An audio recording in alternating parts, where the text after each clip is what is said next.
Good morning and please welcome back to our channel number one happy family.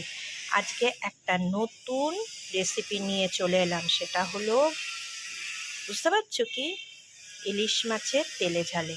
তা চলো, ইলিশ মাছের তেলে ঝালে করতে গেলে কিভাবে করতে হবে আর কি কি লাগছে সবটাই তোমাদের সঙ্গে শেয়ার করি। চলো রান্নাতে ফিরে যাওয়া যাক।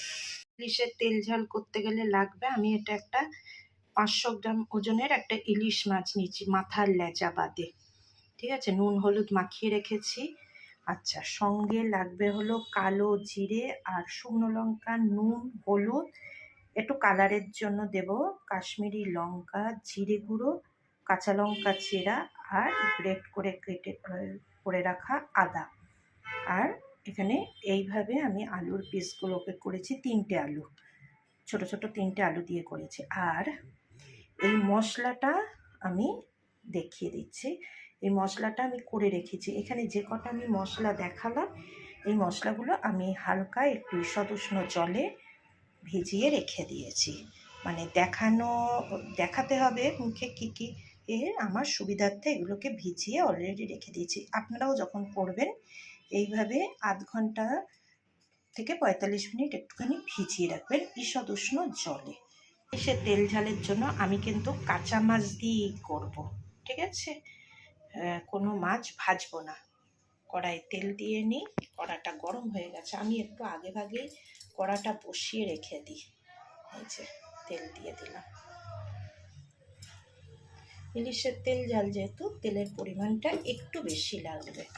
হ্যাঁ, আর দিয়ে দেবো কালো জিরে আর শুকনো লঙ্কা আর কালো জিরের সঙ্গে দিয়ে দিলাম গ্রেট করে রাখা আদা। একটু ভাজা ভাজা হোক, কাঁচা গন্ধটা চলে গেলে দিয়ে দেবো আলু।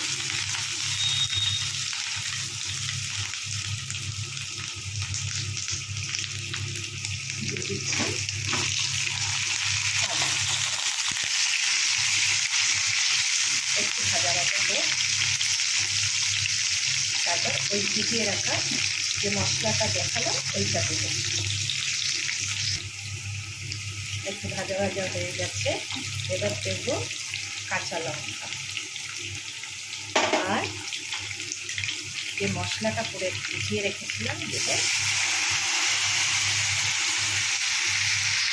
আচ্ছা, তেল ছাড়তে আরম্ভ করেছে, এবার দেবো জল। একটুখানি ঠান্ডাটাকে কাটিয়ে নেবে, একটু ঈষৎ উষ্ণ গরম জল। আচ্ছা, ঝোলটা ফুটছে, এবার একে একে আমি মাছগুলোকে ছেড়ে দেবো।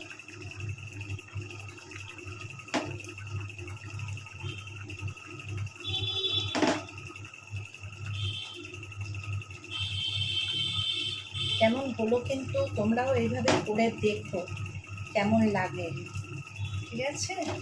হতেই তো পারে আমার কোনো কিছু ভুল হলো বা কিছু, তোমরা কমেন্ট করবে যে দিদি ভাই এইটা দিলে ভালো হতো বা এটা না দিলে আরও বেশি টেস্টি হতো বা কিছু। তোমরা বললে পরে আমি আরেকটু ভালোভাবে তৈরি করার চেষ্টা করব রান্নাগুলোকে, ঠিক আছে? এইবারে আমি যেটা দেয়ার সেইটা হলো, এটা আমি দিই এই যে কড়া করে লিকার চা। মনে করছো কেমন হবে, কিন্তু করে দেখো, এইভাবে খুব সুন্দর হয়, আমার কাছে তো ভালো লাগে। তা কেমন লাগলো বলো কিন্তু আমার রান্নাটা, ঠিক আছে? আচ্ছা, এবার দিয়ে দেবো চাপা। ফুটবার আওয়াজ হচ্ছে, এবারে একটু ঢাকাটা খুলে দেখে নিই কতটুকু কী হলো।